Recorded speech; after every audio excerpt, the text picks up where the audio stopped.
In September 1973, we joined the United Nations together with the second German state at that time, that was the GDR, which has stopped to exist in 1990 and joined the Federal Republic of Germany. So we are one Germany now in the United Nations. The fact that we joined in 1973 testifies to many things. First of all, that Germany used to be considered the enemy state after the Second World War, and this enemy status has stopped once we joined the United Nations. Of course, this shows also that Germany still stands up to its culpability with the atrocities and crimes it has committed under the Nazi regime from 1933 to 1945 on German soil. So we stand to that, and we will always stand to that, to our responsibility. But that also implies for us that we have some sort of a vocation to fight for the principles of the United Nations, in particular of the United Nations Charter. So it is a sort of a responsibility as well, which we would like to give back as well to the international community in defending the principles which are so dear to the United Nations, such as human rights, such as territorial integrity, sovereignty, and peaceful resolution of conflicts. And this is why we were particularly appalled by the blatant violation of these principles by the Russian attack. To change borders violently with the use of military means is something we just cannot accept, and we have to fight. So we are very much engaged in protecting the United Nations, but not only protecting the United Nations and its principles, but also to render it more effective. Having a very effective multilateralism is so important to address the global challenges we are all facing, not only the Germany or Europe, but Africa. Altogether we are facing climate change, for instance. We can only tackle that if we work jointly together. So we need an effective United Nations systems. And we need also, and this is very important for our African partners, a better representation of Africa in these multilateral systems, You know that Germany has been supporting the membership, the G20 membership of the African Union. We are very happy that the African Union is now a member of the G20, and we support also a membership of Africa, better representation of Africa in the Security Council of the United Nations, where Africa is not or underrepresented. It has 3 non-permanent members, but we need 2 permanent members of the African states.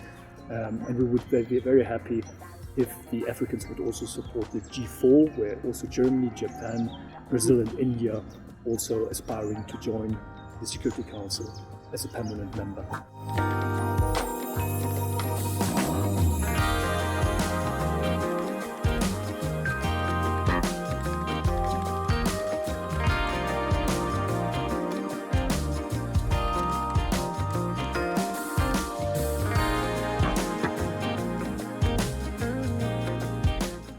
Well, it's very difficult for me as a German diplomat to say what drives African countries not to condemn this blatant violation of United Nations Charter principles. Mm-hmm. I don't want to venture into that. What I can only say is that we have a obvious and blatant violation of these principles, these principles correspond very much to the principles the AU upholds, namely territorial integrity, sovereignty, the non-interference into internal affairs, the protection of human rights. What we see also are war crimes perpetrated by the Russians in Ukraine and against Ukrainian citizens, destroying the infrastructure. And what really surprises me is to see that many African countries are not really addressing the implications, the impacts of this war on their own populations, such as the rise of fuel, the rise of fertilizer, the costs of fertilizer.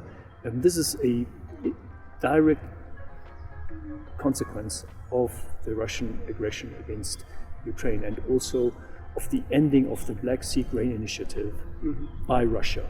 Because this Black Sea Grain Initiative has contributed to lowering the prices for grain and wheat, for lowering the prices for fertilizer. And now what we have after Russia has ended this Black Sea Grain Initiative, we see that the prices are rising again to the detriment of all populations in the world, but also of African populations.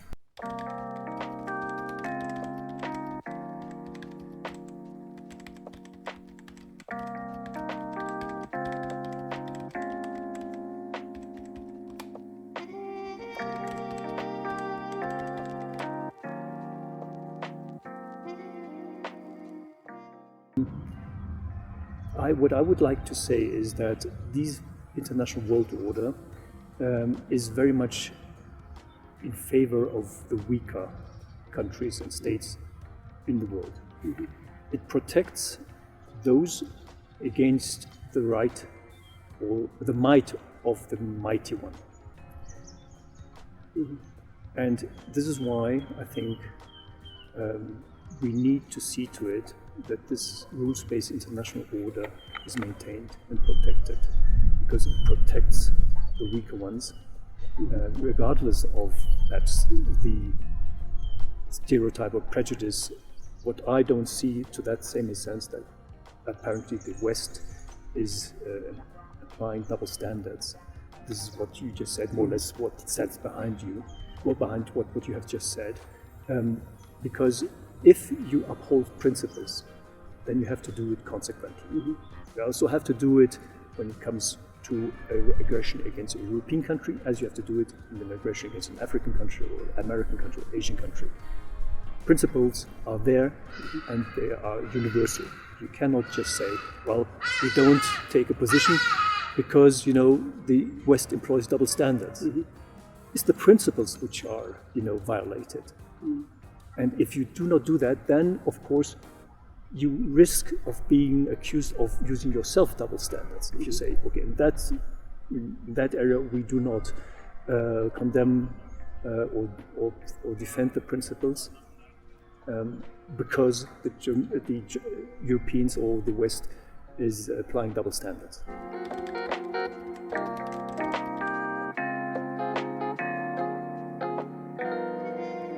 Well, the question is always, who's the West? I can only speak for Germany. And Germany, we have a policy which is very principle-based. So I can really say that, as far as I know and as far as I understand our foreign policy, and I think I understand it quite well, we do not apply double standards.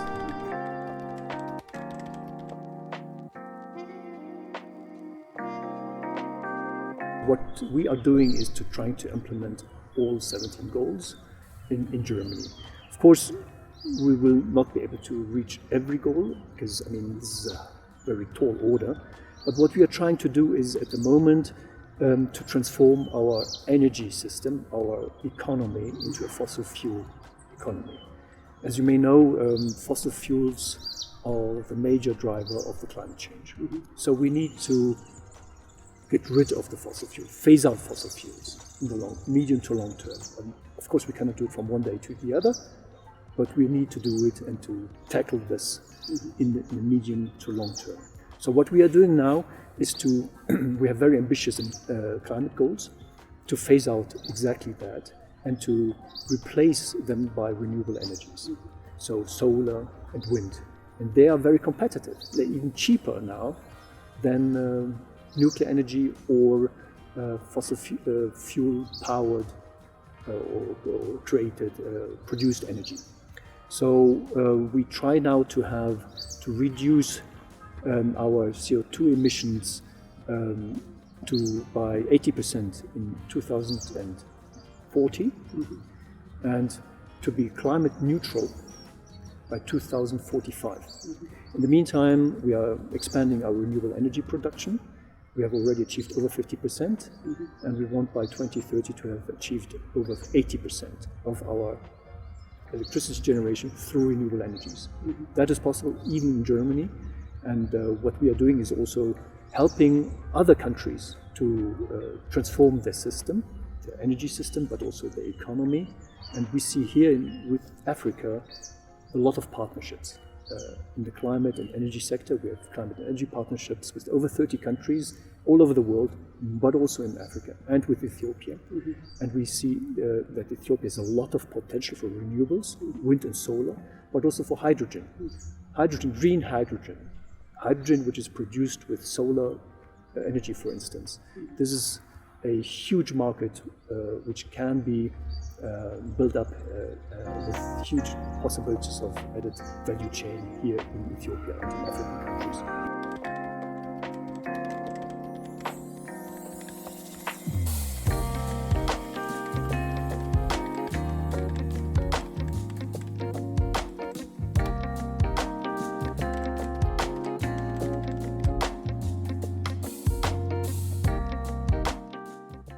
We will always continue to uphold the principles which we have adopted after the Second World War, namely to strive for peace and security and human rights and a free and open economy, a market economy which addresses the social drawbacks, so that we have a social market economy as we call it in Germany. There are some drawbacks on the market economy, but it's the best system we know. So what we are trying to do is to continue promoting these issues. We know that these principles are challenged. We have China now as a growing superpower. It is a partner when it comes to the economic cooperation we have. It is a competitor when it comes to the economy, but it is also sort of an adversary when it comes to the political system. So we have to address this. We have adopted a China strategy in Germany to tackle with this challenge we are facing. But we think that in the long run, people and human beings are very interested and are very much in favor of a free and open society, not controlled by the state, by the government, not being told what they have to do, what they have not to do, and if they do not behave, they will be punished. We don't believe in that. We believe in the free, development and self-determination of the people and of nations. So this we are going to continue to uphold because we believe that our model, political but also socio-economic model, is very attractive. And we see it through many migrants who try to come to Europe, and they're not going to China, they're not going to Russia, they're going to Europe, because the Europe model is very attractive to them. So having said that, we have also to see that a lot of course, China has a big interest also in stability of the world, because its economy prospers when it can trade with other regions and countries.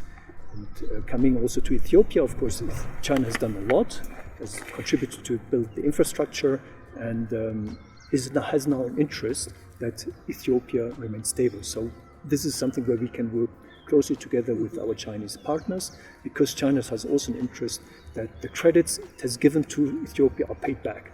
So it's very easy that this is to understand their interest. With Russia, I'm not that sure, to be honest, because Russia has nothing to offer apart from weapons and mercenaries with which African countries can further destroy their countries with weapons, and the mercenaries come here, the Wagner Group, to exploit the minerals and to support authoritarian regimes. Now the problem is not only that these mercenaries, you cannot control them, but they're also turning them against their own regime, as we saw it now with the attempted coup against the Putin regime in Russia. And even where Russia could contribute to alleviate the burden of its aggression on Ukraine to African countries, as I've mentioned previously, they're not doing it. They ended the Black Sea Grain Initiative, they stopped it, and it contributed to rising the prices of wheat and fertilizers. Why are they doing that? Because they're earning a lot of money with it. The more the prices go high, the more they earn. And this is exactly the interest, to finance the military machine against Ukraine. So this is why I think Russia, we need to contain this, and we have to do this together jointly.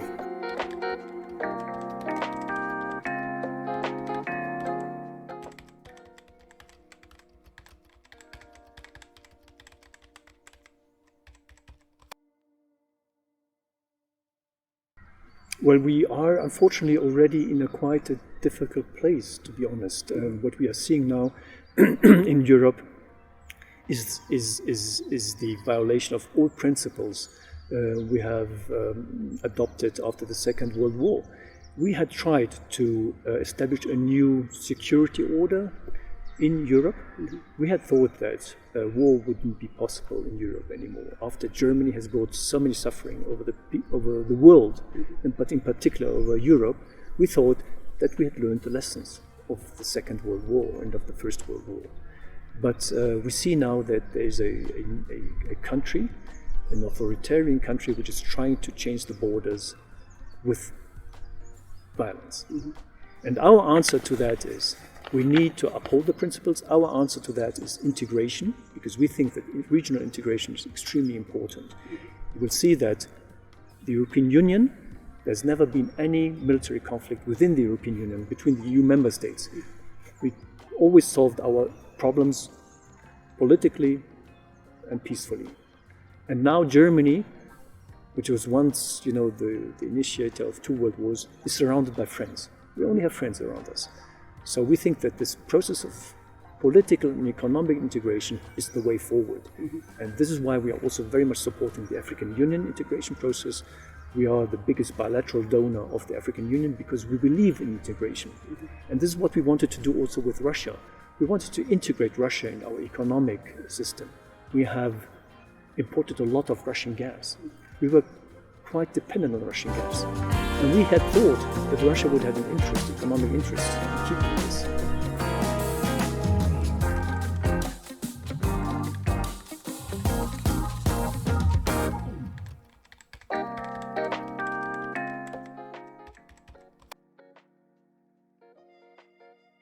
I also worked in that area before coming to Africa and to my previous posting.